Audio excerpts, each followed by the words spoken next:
이 시는 성전에 올라가는 노래라는 표제가 붙어 있습니다. 이스라엘 자손들이 하나님의 명령을 따라서 절기를 지키러 예루살렘에 올라갈 때에 부른 노래죠. 가사는 그들의 신앙이 잘 녹아있는 시입니다.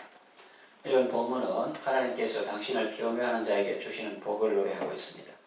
크게 세 가지인데 순서대로 살펴보겠습니다. 첫째는 일터의 복입니다.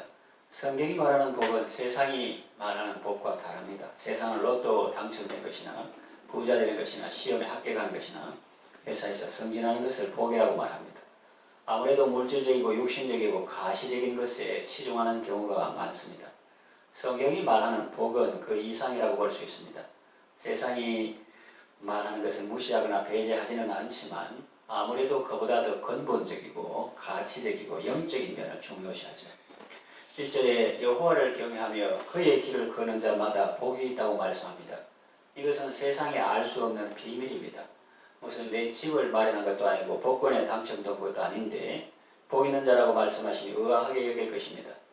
그러나 성도는 압니다. 왜 여호와를 경외하며 그의 길을 걷는 자마다 복이 있다고 하시는지. 하나님은 복이시며 하나님은 만복의 근원이시기 때문에 하나님을 경외하는 것이 복이며 또한 그의 길을 걷는 자마다 복 있는 사람이라는 것을 말합니다. 하나님을 경외하는 자에게 주시는 복 중에서 첫 번째 나오는 것은 일터의 복입니다. 쉬운 말로 직장의 복이고 사업장의 복이죠. 그 내용은 무엇입니까? 2절에 네가 네 손이 수고한 대로 먹을 것이라. 바로 이것입니다. 손이 수고한 대로 먹는 것입니다. 어떤 사람은 수고는 많이 하는데 얻는 것이 적습니다. 그러면 낙심하고 실망하죠. 그런가 하면 또 어떤 사람은 수고는 적게 하는데 얻는 것이 많습니다. 1시간 강연하고 수천만 원 받아갑니다. 그것이 좋은 것 같지만 사실은 안 좋은 것입니다. 돈은 벌어도 사람은 버리게 됩니다. 교만하게 되고 가난한 사람 무시하게 되고 결국은 그 인생이 무너지게 됩니다. 그러므로 손이 수고한 대로 먹는 것이 복입니다. 내가 복되고 형통하리로다 했습니다. 성도가 일터에서 하나님을 경외하며 그의 길을 걸을 때 하나님께서 복을 주시고 형통하게 하신다는 말씀입니다. 사업을 하거나 무슨 일을 하든지 정직하십시오. 건면하고 성실하십시오. 하나님의 길을 걷고 하나님의 가치를 추구하며 하나님의 방식대로 일하십시오. 하나님께서 그 수고의 열매를 주시고 여러분을 복되고 형통하게 하실 것입니다. 둘째는 가정의 복입니다. 이 가정의 복은 앞서 말한 일터의 복을 가져다주는 뿌리와 같은 것이라고 볼 수 있습니다. 가정에서 부부가 서로 사랑하고 온 가족들이 건강하고 화목하게 지내면 마음의 평안을 누리게 되고 그것은 바깥으로 흘러나가게 되어 있습니다. 세상에서 사업 성공한 사람의 가정이 다 건강한 가정이라고 말할 수는 없을 것 같습니다. 그러나 건강한 가정의 사람은 사업이나 직장 생활에서도 선한 영향력을 행사한다고 말할 수는 있을 것 같습니다. 왜냐하면 가족 구성원들의 마음에 하나님께서 주시는 평안함과 힘과 지혜와 용기가 있기 때문입니다. 이런 사람이 사업을 잘 할 때는 돈도 많은 사람이라 그렇게 부릅니다. 그러나 사업은 잘하는데 가정이 건강하지 못하면 사람들을 그를 돈도 많은 사람이라 부르지 않고 돈만 많은 사람이라고 부르며 안타깝게 여기는 것입니다. 사업 성공의 배경이나 원인이 가정이라 했는데 그 가정의 모습은 어떻습니까?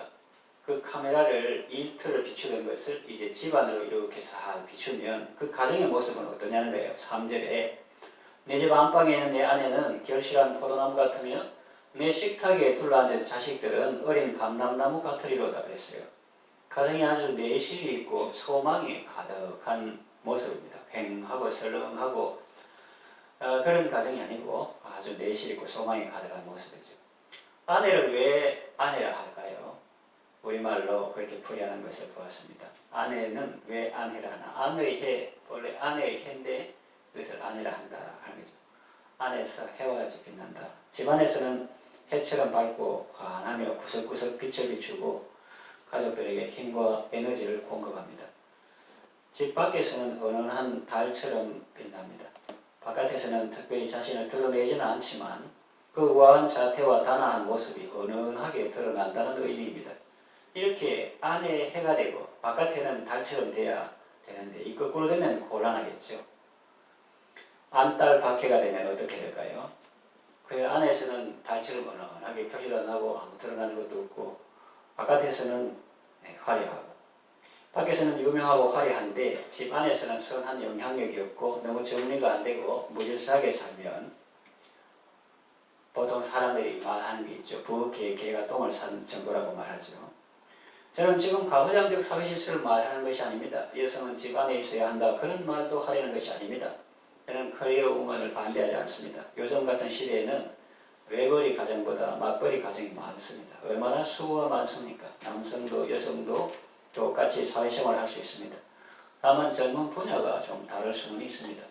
성경이 말하는 것은 남성 우월도 아니고 여성 비하도 아닙니다. 여성 우월도 아니고 남성 비하도 아닙니다. 각자 세워주신 자리에서 자기 역할을 잘 수행하는 것입니다. 다만 이 시가 쓰인 당시의 상황을 고려하면 이 말씀을 이해하는 데 도움이 될 것입니다. 네 집 안방에 있는 내 아내, 이런 표현은 건강하고 안정적인 가정의 모습을 보여줍니다. 또 결실한 포도나무 같다는 말은 남편의 사랑과 자녀의 공경 속에 자신의 은사와 재능이 활짝 꽃피고 아름답게 열매 맺은 모습을 연상시킵니다. 그것은 주님과 다른 사람들에게 기쁨을 줄 것입니다. 또 네 식탁에 둘러앉은 자식들이란 표현 속에는 자식들이라 했으니까 자녀들의 많음과 또 그들이 서로 우애 있게 지내는 모습을 잘 보여줍니다. 어린 감람나무 같다는 말은 아주 생명력이 강하고 소망이 있는 모습을 보여줍니다. 봄에 나무 새싹들, 감이나 뭐든지 보면 아주 여린 잎이 건강하게 올라오는 것을 볼 수 있죠.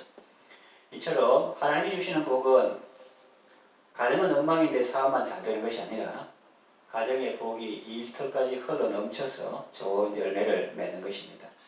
셋째는 신앙의 복입니다. 이것은 가장 근본적이고 기초가 되는 복입니다. 본문을 읽을 때 뭐 전체적으로 하나지만 그러나 이해하기 쉽게 두 줄씩 그렇게 보면 되겠죠.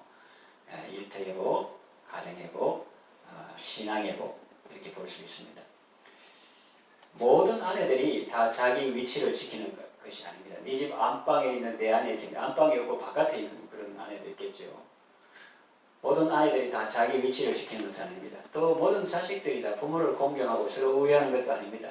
식탁에 둘러앉은 자식들, 식탁에 오지도 않고 밥 차리라도 안 먹고 뭐 그런 자녀들도 있는 거죠.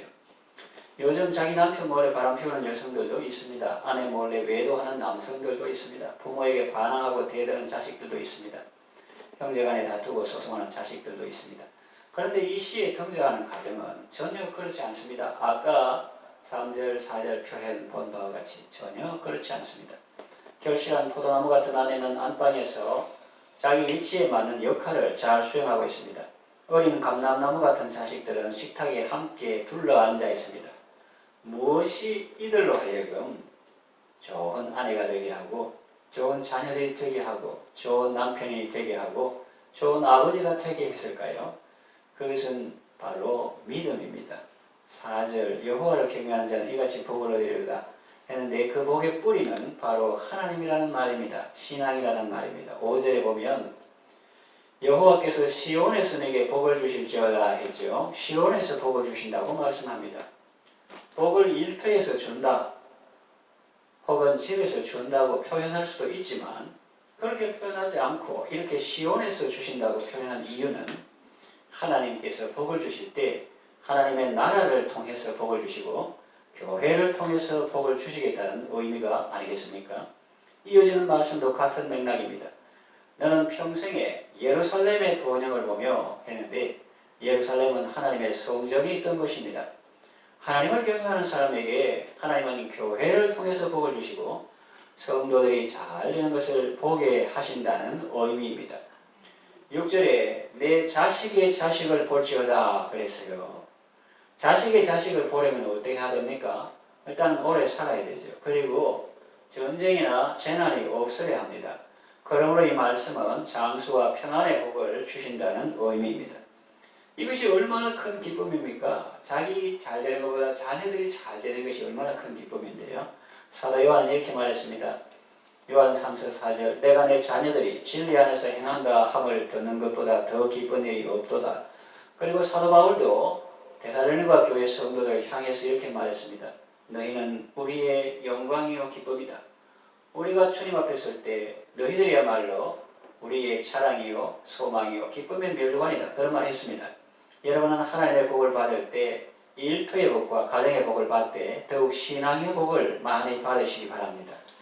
사도 요한이 말했던 것처럼 저도 여러분에게 말씀드리고 싶습니다.